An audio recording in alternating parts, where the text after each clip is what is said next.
오늘은 한라산이 품고 있는 중산간지대 산천단으로 떠나봅니다. 산천단은 예로부터 한라산 신제가 행지던 무대이자 제주의 주요 식수원이 있던 곳이죠. 제주만의 독특한 민속 문화를 느낄 수 있는 공간, 오늘은 산천단에 대한 이야기입니다. 오늘은 산천단에 나와 있습니다. 네. 예전에 목가나 할 때 살짝 스치듯이 나왔던 이곳인데 네. 오늘은 어떤 이야기를 해주시려고 이렇게 시작이 된 건가요? 산천단에서는 산신제를 지내던 곳이어서 그때 살짝 나왔던 거 오늘은 좀 스치지 말고 좀 길게 이야기를 좀 풀어나가 봅시다. 산신제라고 하면은 제를 지내는 곳이잖아요. 제가 좀 너무 편하게 온 게 아닐까 생각이 듭니다, 선생님. 예. 그래도 괜찮아요. 이 사실 복장 갖추는 것도 외형적인 면으로 중요하긴 하지만 우선 마음가짐을 좀 정갈하게 하고 제를 지내는 그런 마음으로 좀 엄숙하게 한번 다가가 봅시다. 산천단에서 예. 배움의 시간을 가져보도록 하겠습니다. 산천단에 도착하면 제일 먼저 시선을 끄는 게 있죠. 바로 600년 된 보물, 곰솔입니다. 와, 선생님. 이게 바로 곰솔 아니겠습니까? 몇백 년의 역사하고 앞으로 지켜야 될 저희 보물이잖아요. 예. 너무 멋있습니다. 저는 이 곰솔이 웅장하다 하는 느낌을 늘 가지고 있습니다. 그러니까요. 근데 저는 솔직히 산신제는 알았지만 산신제를 어디서 지내는지 모르거든요. 바로 여기 가까운데 돌로 된 제단이 남아있죠. 이게 바로 옛날부터 저 내려오는 제단입니다. 산신제를 지내는 제단. 또 저쪽에 있는 저것은 현대에 만든 거예요. 좀 작게 느껴지고 그래서 이왕이면 조금 더 크게 반듯하게 만들어서 여기서 지내자 한 거죠. 한라산 산신제는 언제부터 이 제를 지내기 시작한 거예요?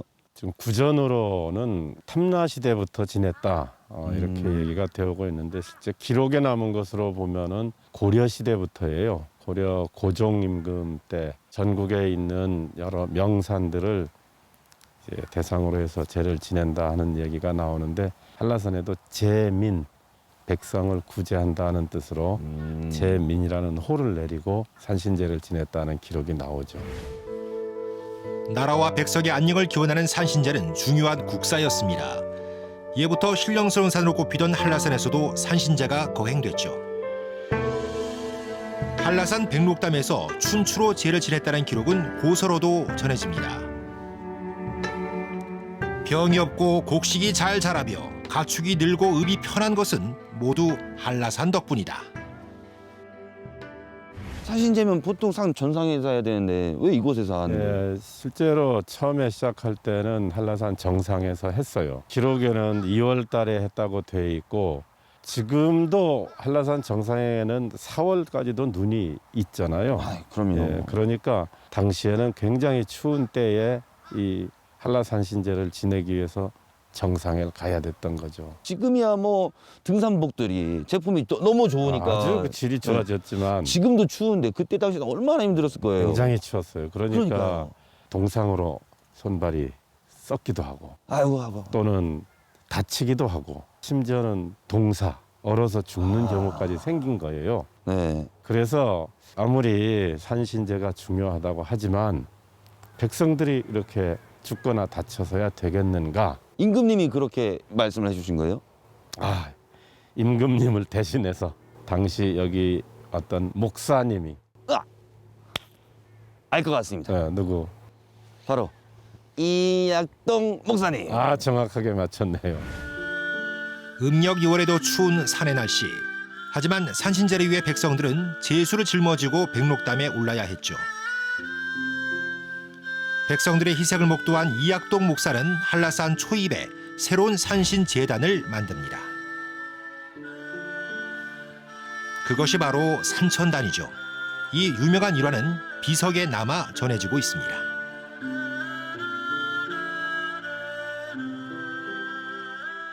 이 비석이 바로 산천단에서 한라산신제를 지냈었다 하는 내용을 써놓은 비석이죠. 이렇게 세 개로 나눠 있긴 하지만은 원래 요거 두 개는 비석 하나였던 거예요. 꺾어진 상태죠. 원래는 이렇게 길쭉하게 하나였는데 예.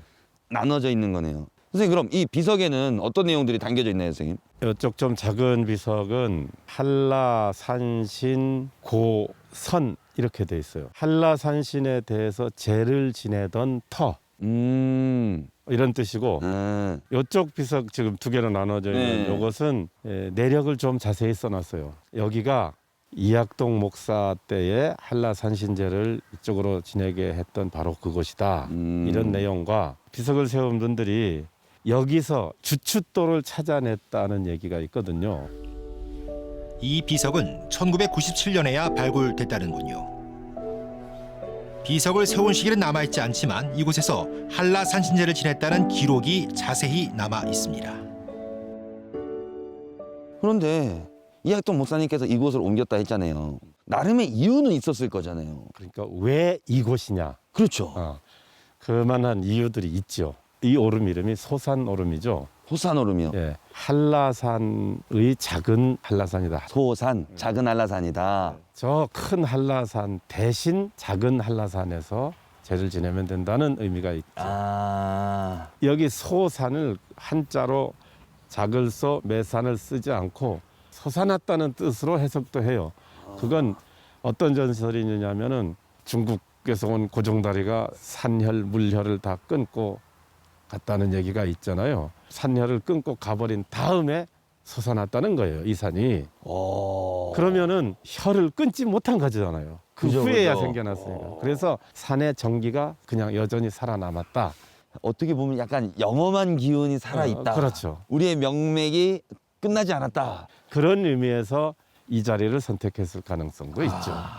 두 번째는 곰솔이 곰솔. 여기로 정한 이유가 될 수도 있다. 저는 그렇게 보고 있죠. 산천단 곰솔은 우리나라에서 자생하는 곰솔 중에 가장 오래되고 큰 나무로 알려져 있죠. 그런데 이 곰솔이 산신제를 이곳으로 옮긴 것과 무슨 연관이 있을까요?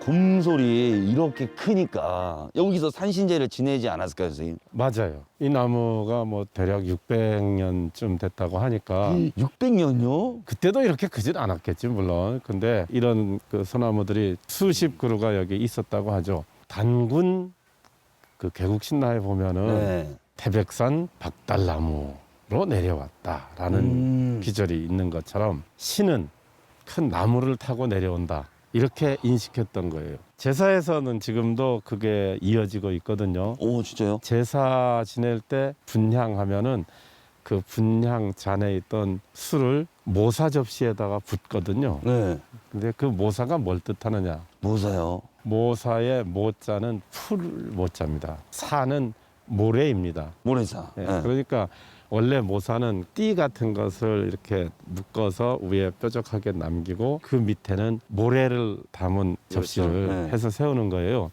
모래는 대지를 뜻하는 거예요. 아. 그리고 찌풀 묶은 것은 나무를 뜻하는 거죠. 그래서 나무를 통해서 신이 땅에 내려오라는 뜻이에요. 먼 옛날 우리 조상들은 하늘의 신이 인간색으로 내려오는 통로가 큰 나무라고 믿었습니다.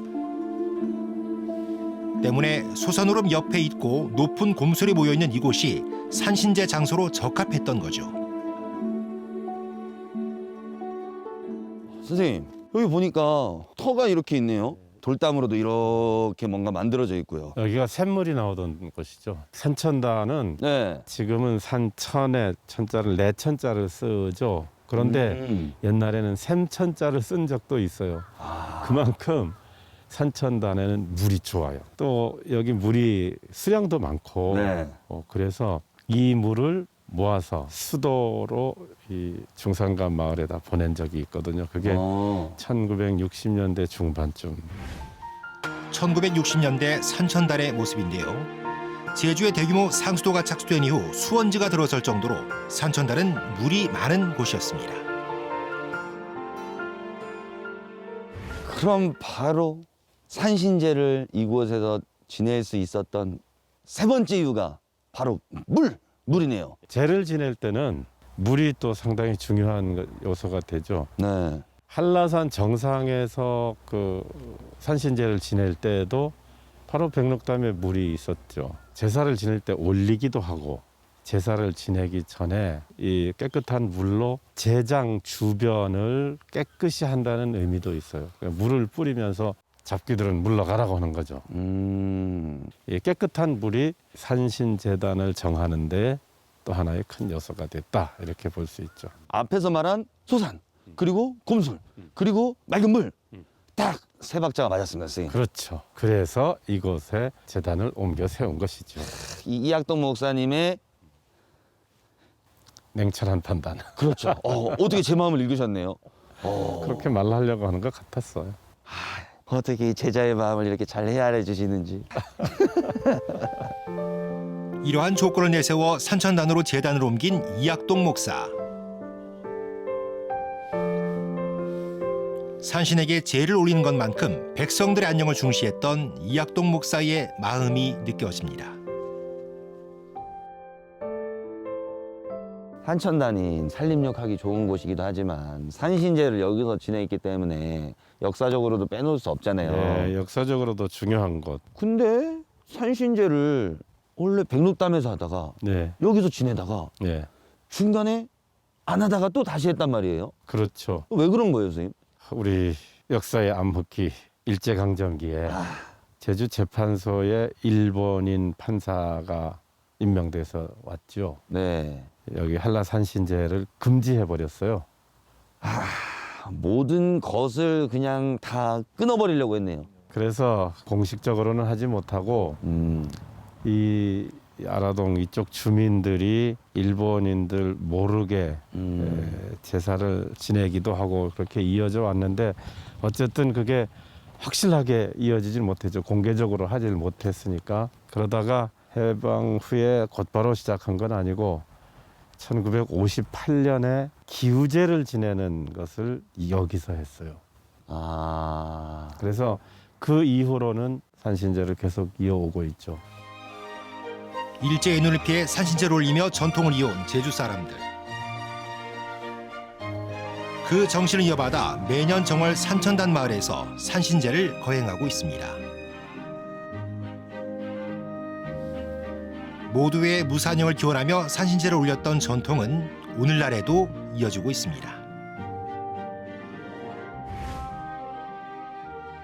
오늘 이렇게 해서 산천단을 돌아봤는데 이 영험함의 기운도 느끼고 가는 것 같고 올 한 해 저한테 큰 기운을 그리고 응원을 해주는 것 같아서 예. 오늘 진짜 이 추운 날씨도 이겨낼 수 있었던 것 같아요. 산신제를 지냈던 그 당시 선임들의 목표가 뭐였을까? 이것을 생각해 볼 필요가 있겠죠. 국가가 안정되고 백성들은 편안하게 살고 국태민안을 바랐던 그때 당시의 사람들의 마음을 생각하면서 우리나라 현재의 국태민안을 위해서 어떤 노력을 해야 될까 고민해야 될 거고 시청자분들도 모두 느끼고 계실 겁니다. 한 1년 동안 이 일상이 파괴된 그 불편함 그걸 올해는 일상의 작은 행복을 찾을 수 있는 한 해가 되기를 기원하겠습니다. 곧 설이잖아요. 그렇죠. 시청자 여러분 새해 복 많이 받으십시오. 복 많이 받으십시오. 선생님도 새해 복 많이 받으십시오. 예, 건강하고 좋은 일하는 한 해가 되기를 바랍니다. 아직 아닙니다. 괜찮아요.